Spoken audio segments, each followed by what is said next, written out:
Bismillahirrahmanirrahim. Assalamualaikum warahmatullahi wabarakatuh. Waalaikumsalam warahmatullahi wabarakatuh. Pertama-tama puji syukur atas kehadirat nikmat Allah Subhanahu wa taala sehingga kita kembali bertemu secara daring untuk mata kuliah pengelolaan bahan buangan berbahaya, di mana kesempatan kali ini kita melanjutkan pertemuan ketiga. Jadi pada dua pertemuan terakhir kita sudah membahas yang terutama terkait dengan pengantar terlebih dahulu, apa yang dimaksud dengan bahan buangan berbahaya, apa nanti bedanya dengan istilah B3 yang nantinya umum kita kenal.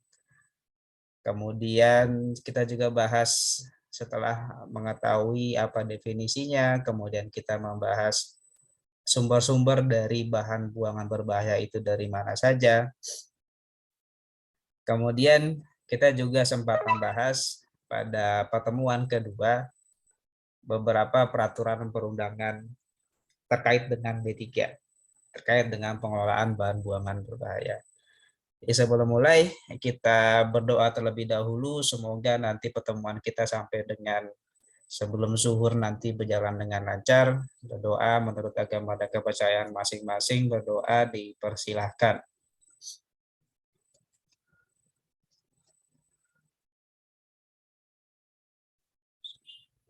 Berdoa selesai. Sebelum kita mulai, saya coba review dulu, Wahyudi, apa kemarin definisi dari bahan buangan berbahaya itu sendiri? Masih diingat enggak? Apa sih Baiklah Pak. Baiklah, jadi P3 itu bahan atau sisa buangan dari suatu instansi atau industri yang bisa berakibat untuk berbahaya bagi lingkungan, Pak. Oke, berbahaya. Sumber-sumbernya kira-kira dari mana saja yang berpotensi menghasilkan limbah B3? Untuk sumber-sumbernya dia cukup banyak, Pak. Kalau untuk dari masyarakat umum, dia bisa dari bengkel, salah satunya misalnya sisa-sisa oli bekas, sisa-sisa filter, atau saringan udara dari motor itu dia juga termasuk bahan buangan. Dan juga kalau untuk di industri perusahaan, itu biasanya di perusahaan itu dia ada suatu workshop atau tempat perbaikan atau maintenance. Nah, di sana dia terdapat banyak sekali mengenai bahan buangan berbahaya ini. Misalnya filter udara, filter oli, oli bekas, grease, majun, itu juga dia termasuk ke dalam B3, Pak. Oke, oke, oke.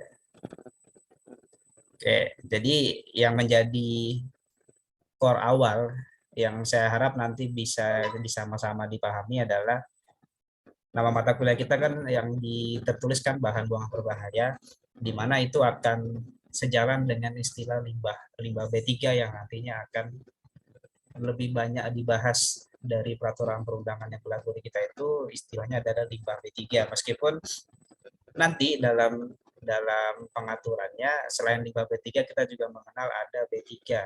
Jadi dia tidak termasuk ke dalam limbah atau suatu buangan, tapi dia suatu bahan yang bersifat berbahaya dan beracun. Tapi yang menjadi pembahasan kita pada satu semester ke depan, pada kurang lebih 14 pertemuan ke depan, kita terfokus kepada limbah ya, di sisa hasil buangan kegiatan-kegiatan yang bersifat berbahaya. Tadi contohnya bengkel, baik itu bengkel kecil sampai yang besar, itu sudah pasti menghasilkan bahan berbahaya. Yang paling sederhananya adalah sisa dari oli dan lain sebagainya. Kemudian industri-industri dari banyak yang mulai kecil sampai yang besar pasti juga akan menghasilkan limbah B3 juga dari beberapa aktivitasnya, apakah dari penggunaan bahan baku ataupun dari kegiatan workshop bengkel-bengkel yang biasanya terkait dengan akomodasi atau terkait dengan transportasi. Dan bisa juga sebenarnya di fasilitas kesehatan terkait dengan limbah B3. Ini yang menjadi salah satu yang urgent. yang terkait dengan COVID juga, selain rumah sakit juga kita bicara dari rumah tangga pun kemarin sempat dijadikan salah satu sumber bahan B3 juga yang cukup penting terkait dengan penyebaran virus. Meskipun dari skala rumah tangga pun sebenarnya sudah ada limbah B3 yang dihasilkan dari seperti contohnya handphone, kemudian ada laptop, kemudian ada batu baterai, yang itu yang satu potensi limbah yang masih belum tersentuh dengan baik sebenarnya, dan ini jadi satu masalah yang belum banyak dibahas juga karena belum ada penanganannya. Biasanya penanganannya masih secara eksternal saja atau secara non administratif lah, dari di luar pemerintahan biasanya yang mengelolanya. Oke. Dari situ pada kesempatan kali ini di pertemuan ketiga kita akan masuk mengenai bagaimana penetapan karakteristik. Jadi dalam kita mengelola nanti, karena harapannya kan dari mata kuliah ini kita bisa melakukan pengelolaan dari bahan buangan berbahaya tadi. Jadi setelah kita bahas secara umum apa yang dimaksud dengan bahan buangan, maka perlu kita nanti untuk bisa menetapkan suatu limbah itu apakah dia masuk ke dalam limbah B3 atau tidak. Yang tentunya nanti kita lakukan dengan melihat, dengan mengetahui bagaimana karakteristik dari limbah B3 tersebut. Bagaimana caranya kita tahu karakteristiknya, itulah nanti kita lakukan uji-uji karakteristik limbah B3.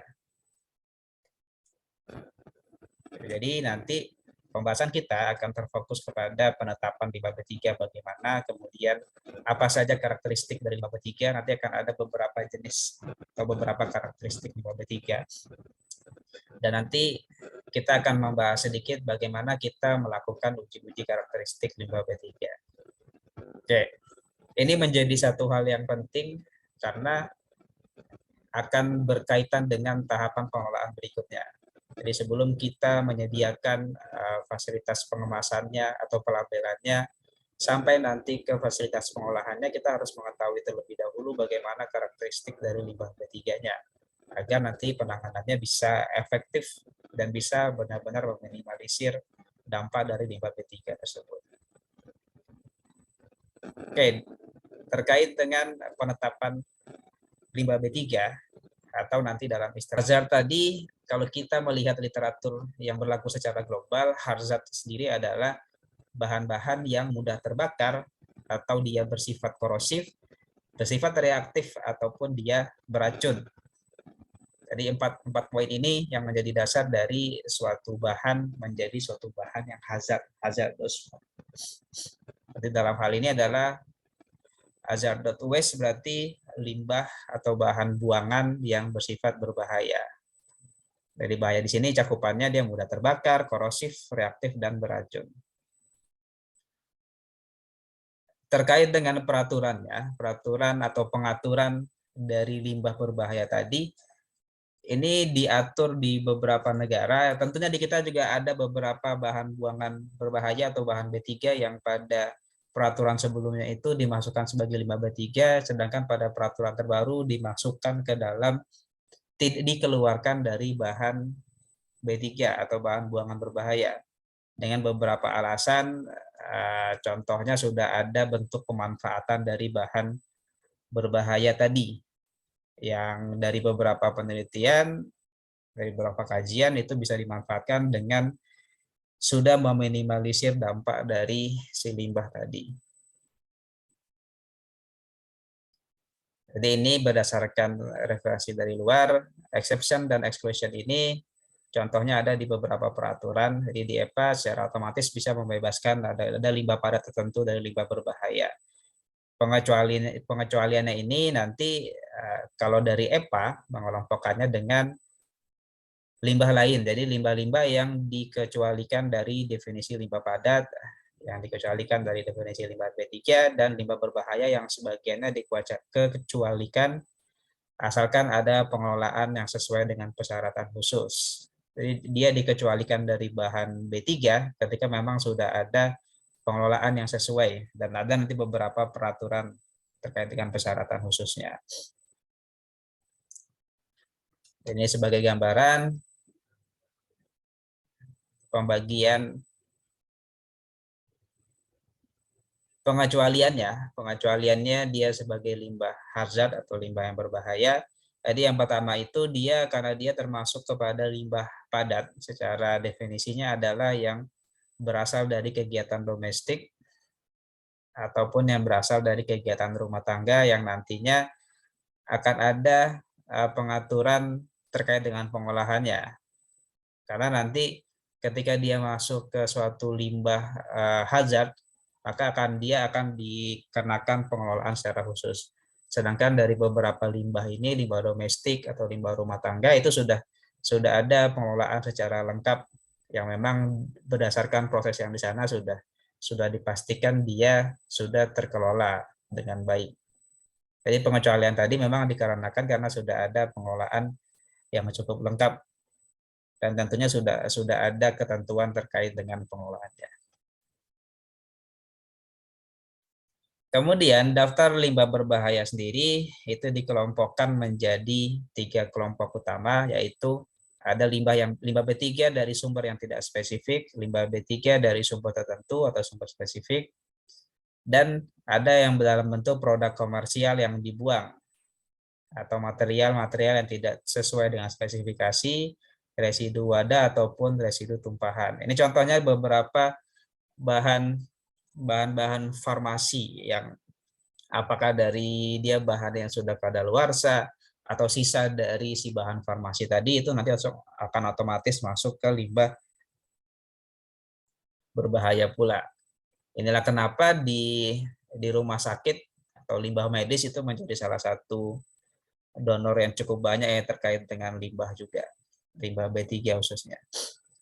Nah, ini beberapa contohnya untuk limbah B3 dari sumber yang tidak spesifik, dari kegiatan dari limbah pelarut, elektroplating, pengolahan logam, pengawetan kayu, sampai dengan pemurnian minyak bumi.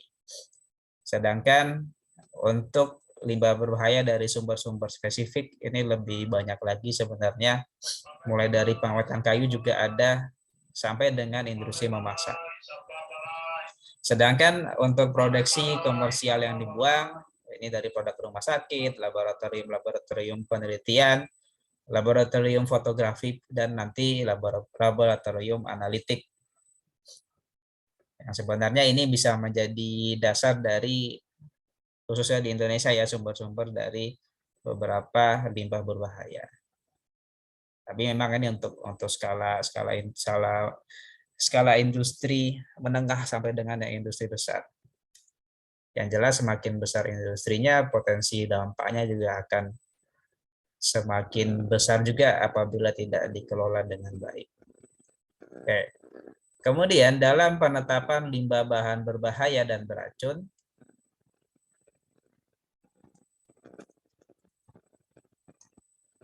kita mengkategorikan limbah menjadi 2 kategori yang nanti bisa dilihat di peraturan lengkapnya bagaimana kategori 1 dan 2. Sumber limbahnya sendiri itu dikelompokkan yang tadi juga sudah dibahas, sumber yang tidak spesifik, ada yang bersifat kadaluarsa yang tumpah sampai dengan bekas kemasannya, dan sampai dengan sumber spesifik.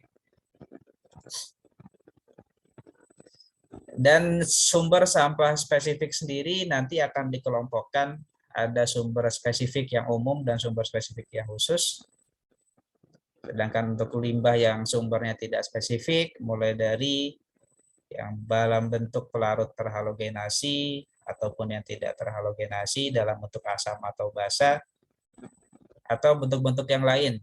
Ini contoh dari yang tidak spesifik, aki atau baterai bekas.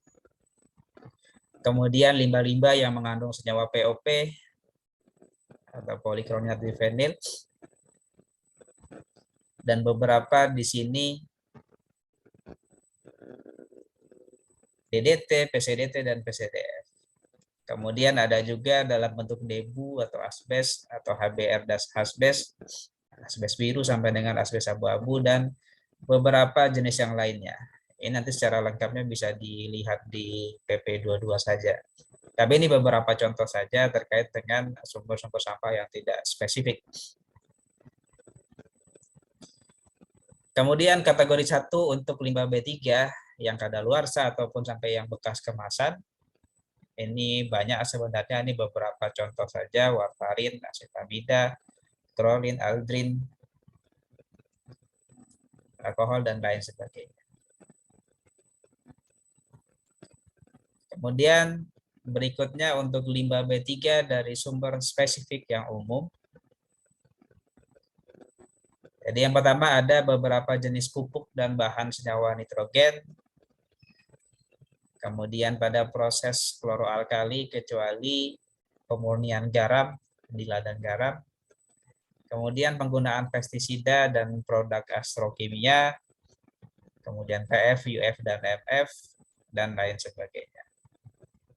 Ini untuk yang spesifik umum, sedangkan untuk yang spesifik khususnya ada chopper slag pada pertambangan, dia slag timah putih, iron concentrate, mill scale, debu besi atau baja, PS ball, PS, dan bottom S.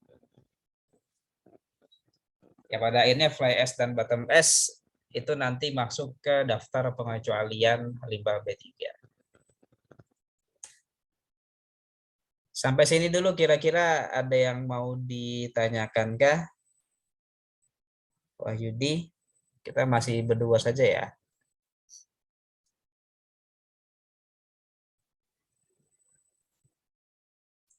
Halo Wahyu.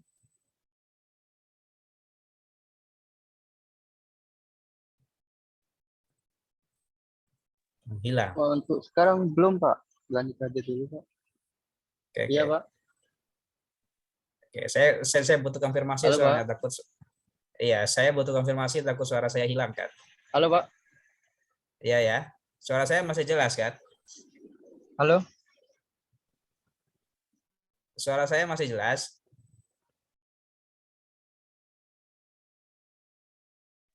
Halo, halo. Halo Pak. Suara saya masih jelas.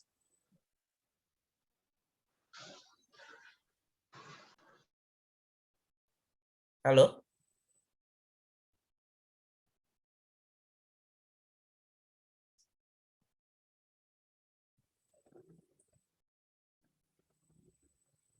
Suara saya kurang jelas ya? Halo, halo.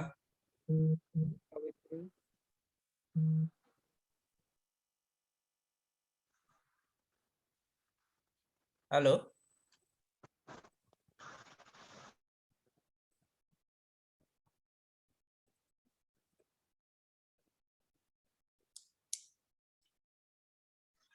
Iya Pak. Suara saya masih jelas nggak? Agak putus-putus Pak sinyalnya Pak. Ini sinyal siapa masalahnya?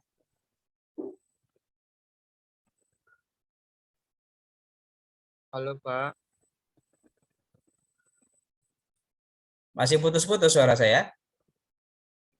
Halo?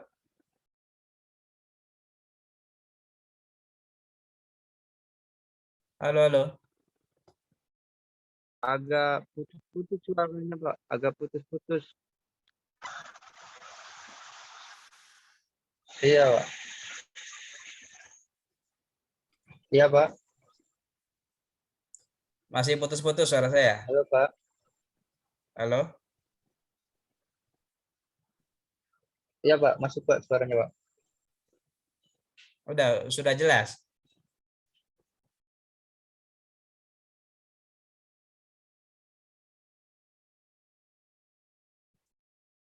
Halo, halo.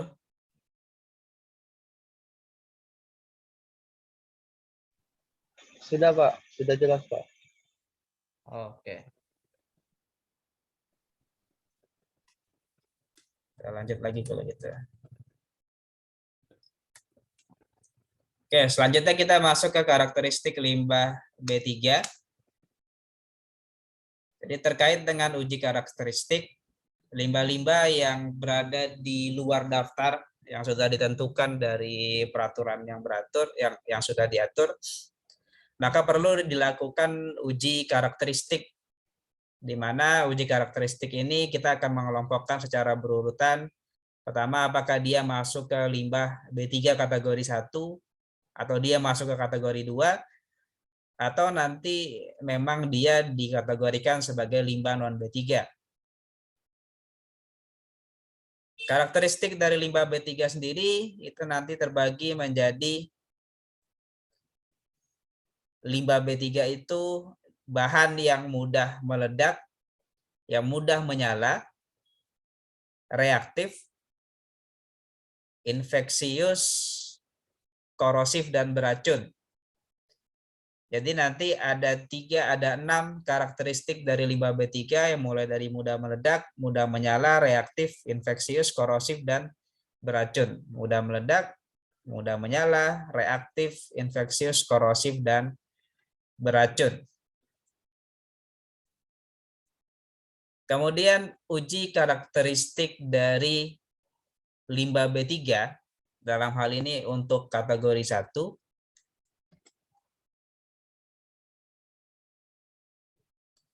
Uji nanti untuk mengkategorikan atau melihat karakteristik dari suatu limbah, apakah dia suatu bahan yang mudah meledak, yang mudah menyala, yang bersifat reaktif, bersifat infeksius, ataupun korosif.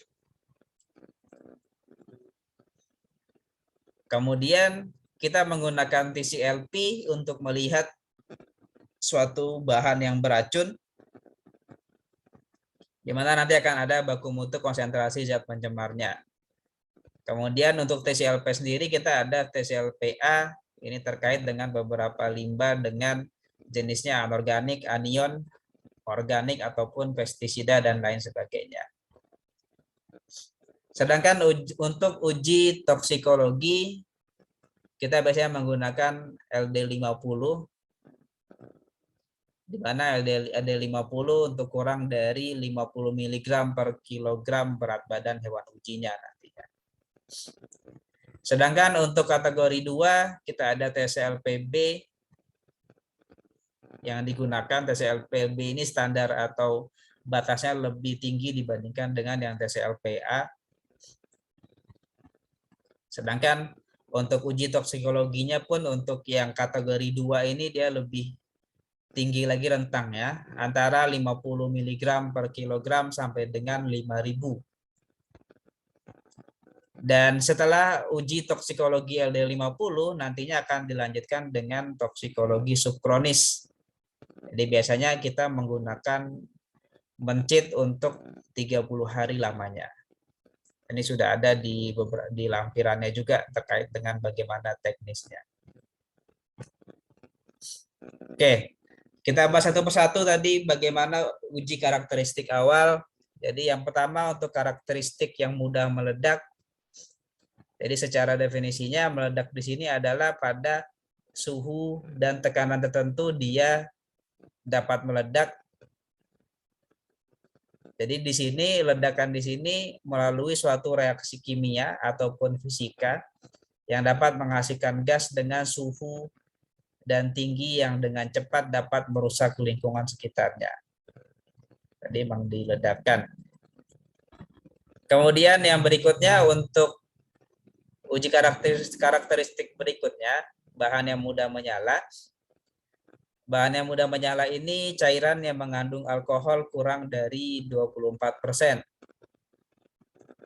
Kemudian yang kedua, volume dan atau pada titik nyala tidak lebih dari 60 derajat Celcius.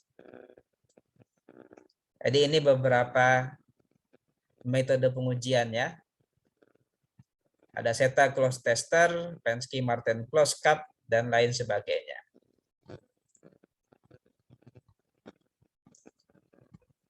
Kemudian kategori yang kedua untuk yang mudah menyala, yang dalam bentuk padat atau yang bukan cairan, bisa dalam bentuk uap air juga.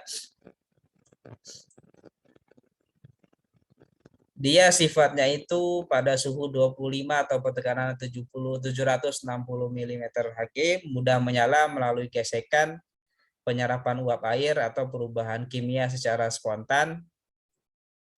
Dan apabila dia menyala, dia dapat menyala terus-menerus. Akan nanti dikategorikan sebagai kategori B di mudah menyala. Yang berikutnya ada reaktif. Reaktif di sini dia bersifat tidak stabil yang dapat menyebabkan perubahan tanpa adanya peledakan. Jadi di sini dia menimbulkan adanya gelembung gas, menyebabkan adanya asap, atau mungkin ada perubahan warna. Apabila dia bercampur dengan air, dia berpotensi untuk meledak, menghasilkan gas, uap, ataupun asap.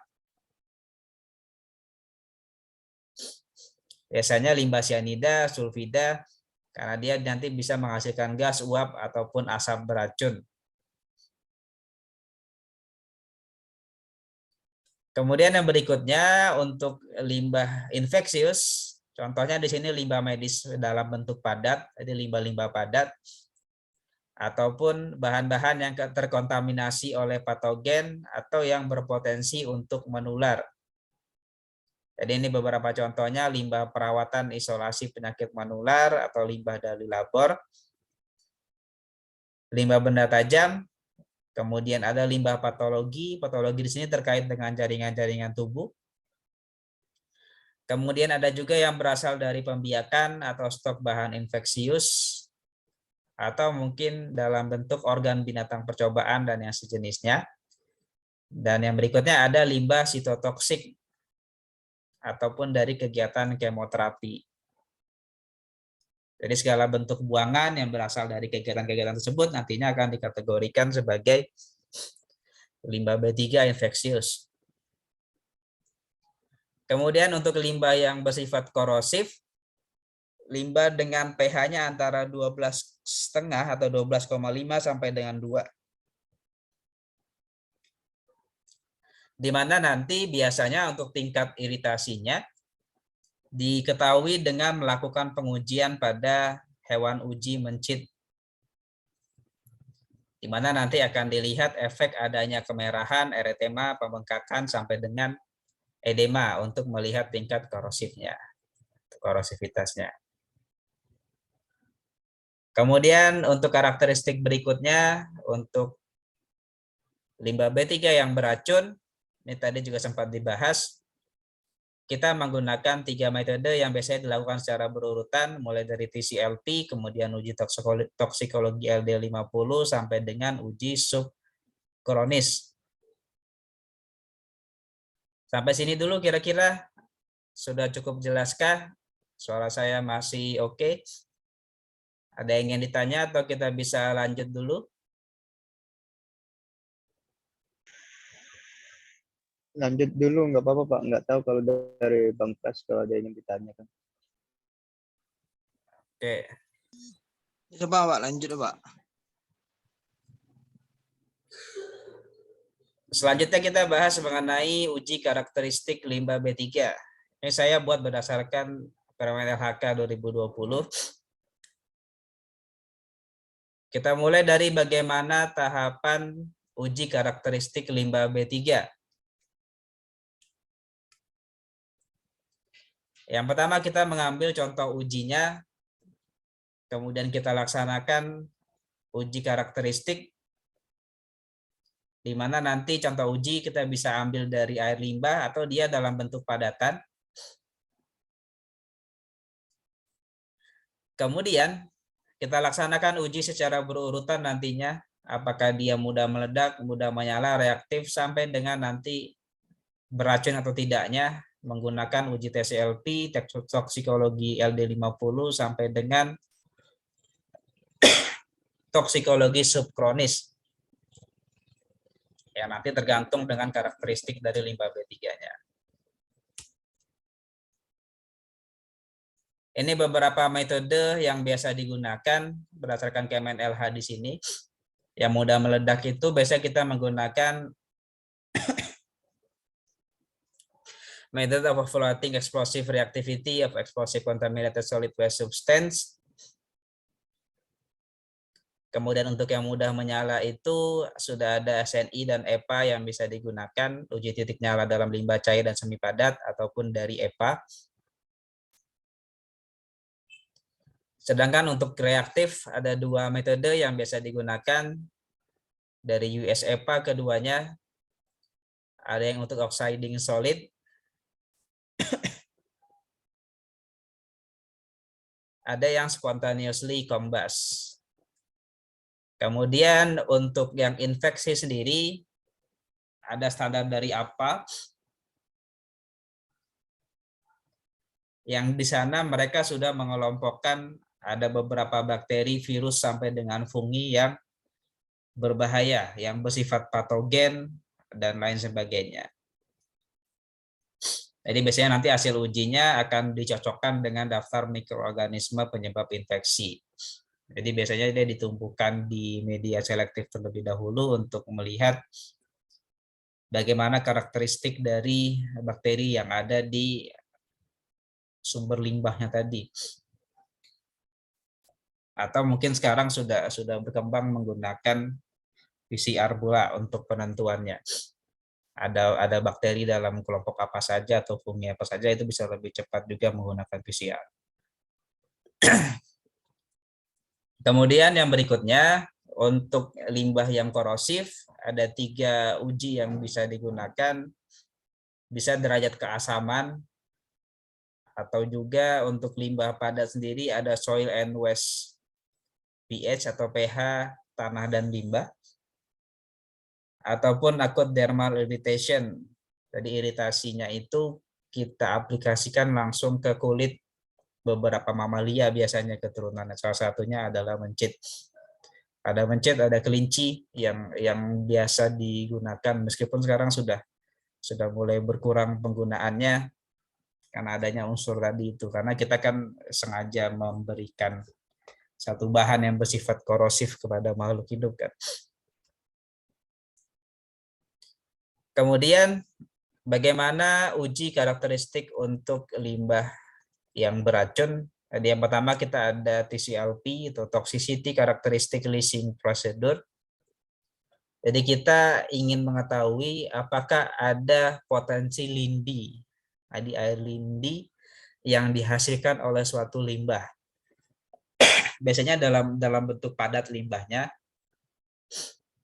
yang nanti berpotensi lindinya tadi bersifat berbahaya. Kemudian selain TCLP, kita ada lethal dose 50 atau LD50 biasa dikenalnya.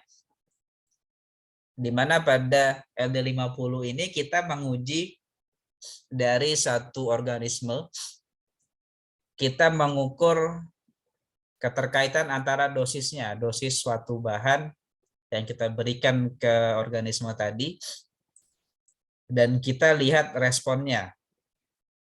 Yang nanti respon yang kita lihat di sini adalah respon kematian dari hewan ujinya. Jadi ketika diberikan suatu dosis, kemudian ada 50% dari respon populasi hewan tadi mati, maka disitulah angka toksisitasnya. Jadi biasanya di sini organisme-organisme mikrob yang kecil juga yang biasanya digunakan terkait dengan LD50 ini. Karena diharapkan ini kan bisa dilihat dalam waktu yang singkat juga. Jadi pemilihannya itu memang mikroorganisme yang sifatnya itu pertumbuhannya dia lebih cepat.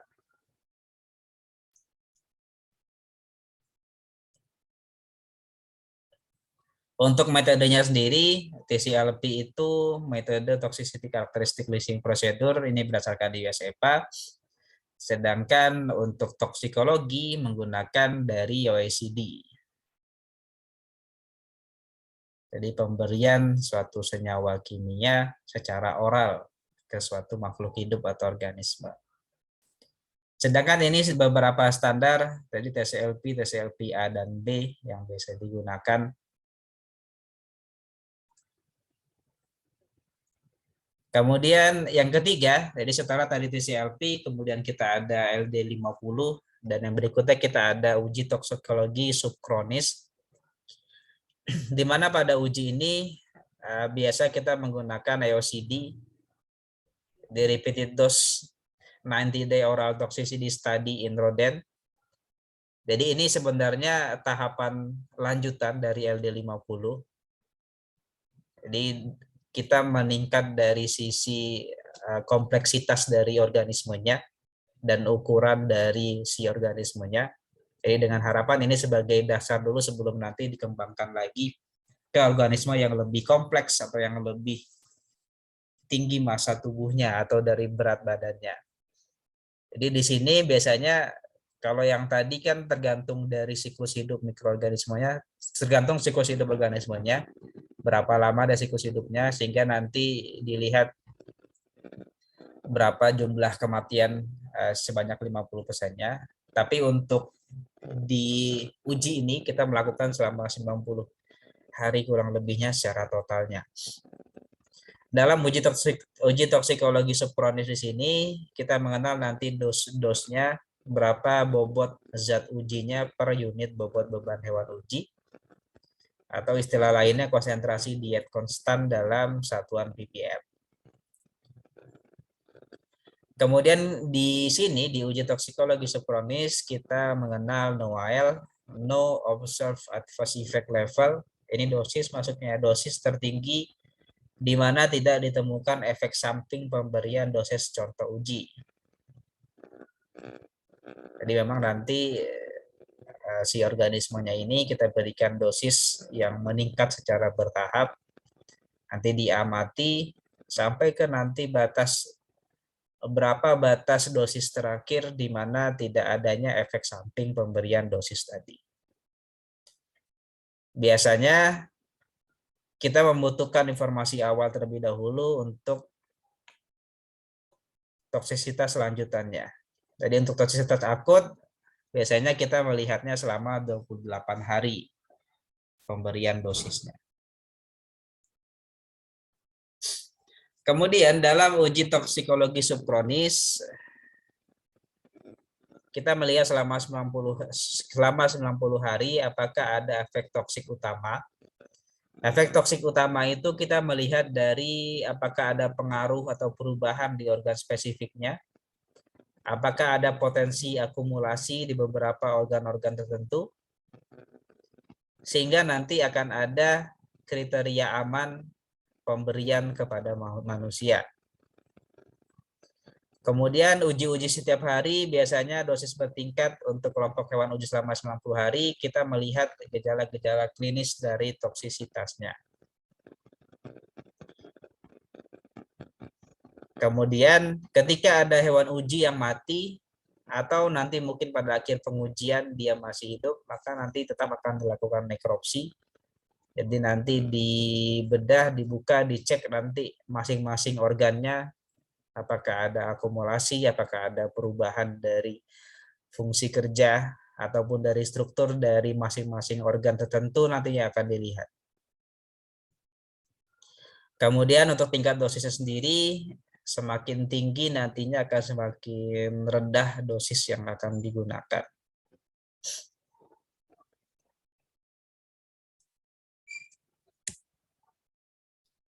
Kemudian pada uji toksikologi subkronis sendiri, tadi sudah dijelaskan dalam 90 hari kita melakukan observasi beberapa hal yang dimana observasi itu akan dilakukan terhadap atau terkait dengan gejala-gejala klinis. Kemudian dilihat juga apakah terjadi kenaikan atau penurunan bobot badan, apakah ada perubahan asupan makanan dan minuman. Dilihat juga darahnya atau beberapa parameter klinis lainnya. Urinnya juga dilihat sampai ke bagian patologinya juga akan diamati atau akan diobservasi. Mungkin itu ya yang bisa saya sampaikan. Jadi kita sedikit saja pengantar. Jadi dari awal kita tadi membahas bagaimana kita menetapkan limbah B3, di mana dalam penetapannya sendiri bisa jadi nanti dalam perkembangannya ada beberapa limbah B3 yang dikecualikan dengan adanya persyaratan-persyaratan tertentu. Jadi seperti halnya di kita sudah ada beberapa bahan buangan berbahaya yang dikecualikan dari daftar limbah B3 sebelumnya. Jadi dengan beberapa alasan, contohnya sudah ada bentuk penanganan yang bisa meminimalisir dampak negatif dari limbah B3 tersebut. Kemudian kita tadi juga sudah mengenal ada 6 karakteristik dari limbah B3, mulai dari yang mudah meledak sampai dengan yang korosif.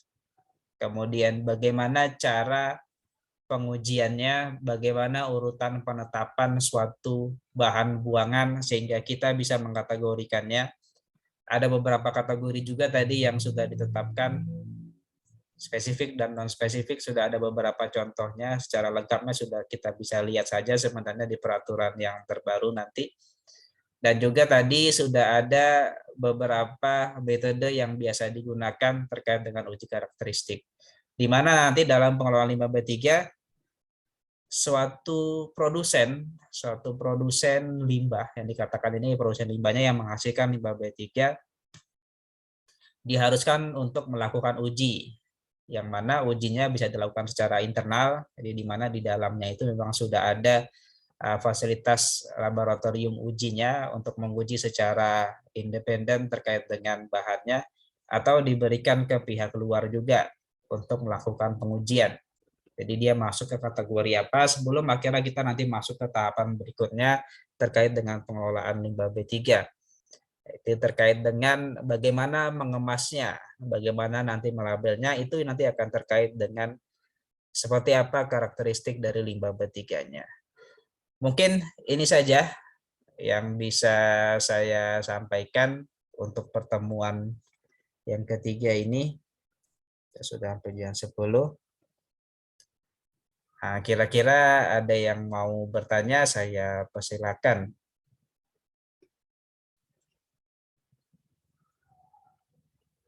Sudah cukup jelas semua. Saya mungkin dari Wahyudi mungkin kalau ada Pak. Wahyudi keluar tadi. Kamu baru masuk ya?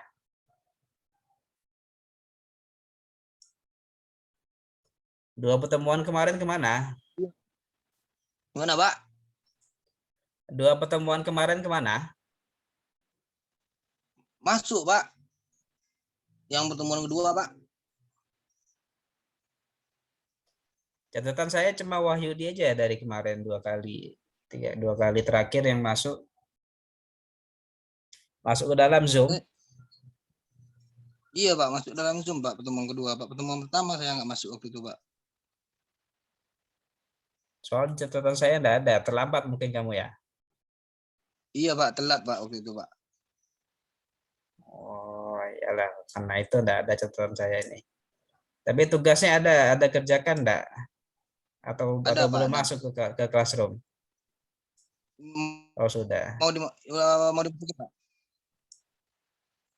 Oh, classroom Soalnya sudah kemarin tuh kan, masuk. iya Pak, kemarin tuh kan HP saya hilang Pak. Oh, bisa hilang. Iya Pak, hilang di lapangan waktu itu Pak. Jadi informasi tentang perkuliahan baru dapat pas awal-awal perkuliahan dulu Pak. Makanya kuliah pertama nggak masuk Pak. Oke. Nanti diikuti recordingnya saja ya. Yang kalau saya tidak salah sudah ada itu di portal saya tambahkan. Iya Pak, ya udah saya lihat. Minimal buat gantinya kamu buka dari portal saja nanti videonya itu. Iya Pak, udah saya lihat tadi Pak. Ya. Oke. Ada pertanyaan kira-kira sebelum saya tutup untuk pertemuan 3 ini? Jadi saya mungkin cukup jelas Pak. Mungkin dari Wahyudi Pak yang baru masuk. Yuk. Dari saya Pak Fitri. Ini terkait karena saya kan lagi di site, jadi biasanya terkendala jaringan. Bisa nggak kalau saya minta PPT-nya Pak, biar kalau emang ada waktu senggang, karena kan mengingat sinyal saya di sini agak susah Pak, jadi putus-putus biasanya. Kalau bisa minta PPT-nya dibagi Pak, jangan yang melalui YouTube misalnya gitu Pak, bisa nggak ya Pak? Kalau saya harapannya sih dari YouTube sama itu nanti. Karena kalau materi ya kurang lebih juga tidak akan begitu banyak nantinya. Jadi nanti di Ya, akhir akan saya berikan PPT-nya. ya maksudnya saya kalau bisa minta PPT-nya juga Pak, gitu Pak. Iya, PPT nanti di akhir akan saya berikan juga. Insya Allah. Baik, Pak. Terima kasih, Pak, sebelumnya, Pak. Oke, terakhir mungkin saya berikan beberapa pertanyaan ya untuk nanti dikerjakan. Silakan nanti dibuat di kertas lembar saja dulu pertanyaannya. Dicatat terlebih dahulu saja ya. Iya, Pak.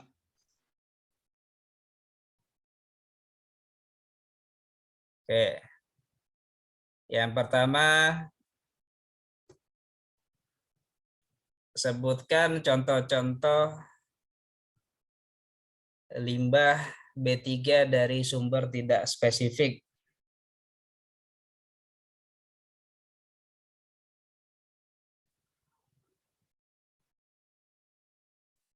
Contoh-contoh limbah B3 dari sumber tidak spesifik.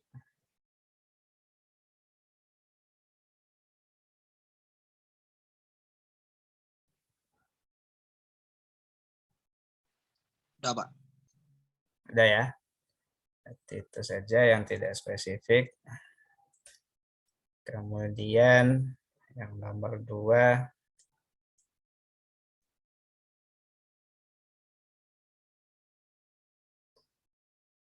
Nomor 2, sebutkan 6 karakteristik limbah B3.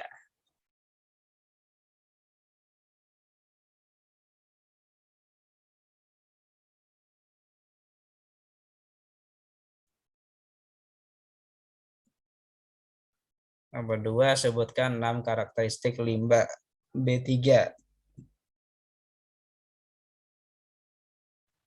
Sudah, Pak. Sudah, Pak. Oke.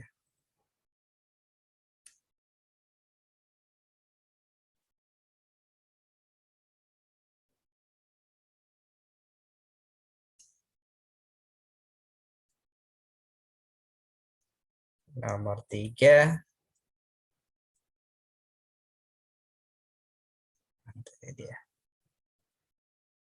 Nomor 3, apakah perbedaan limbah B3 yang mudah meledak dan mudah menyala?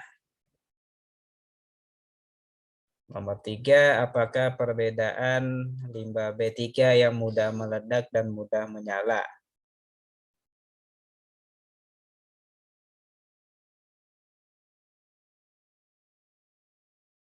Lagi yang nomor 3, apakah perbedaan limbah B3 yang mudah meledak dan mudah menyala?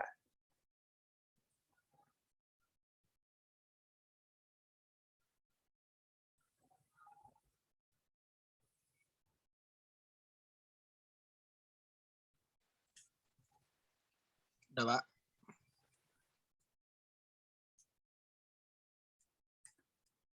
Sudah? Sudah, Pak. Sudah, Pak. Kalau sudah, 3 itu saja pertanyaannya. Silakan nanti dibuat di kertas lembar. Nah, nanti saya buat untuk pengumpulannya, nanti akan saya share di Google Classroom pengumpulan tugasnya. Tugas mandiri 2 nanti masuknya. Baik, Pak. Oke, mungkin itu saja. Kita rehat dulu. Jadi silakan bisa dikerjakan. Nanti kita mulai lagi mau jam berapa? Jam 10:30. Setengah 11 kita mulai lagi ya. Iya, Pak. Di room yang sama, Pak. Nanti pakai link yang ada di portal aja. Jadi biar ada jejaknya nanti di portal. Iya, Pak. Oke, terima kasih. Saya tutup Baik, dengan Pak. hamdalah. Alhamdulillahirrahmanirrahim. Assalamualaikum warahmatullahi wabarakatuh. Waalaikumsalam warahmatullahi wabarakatuh.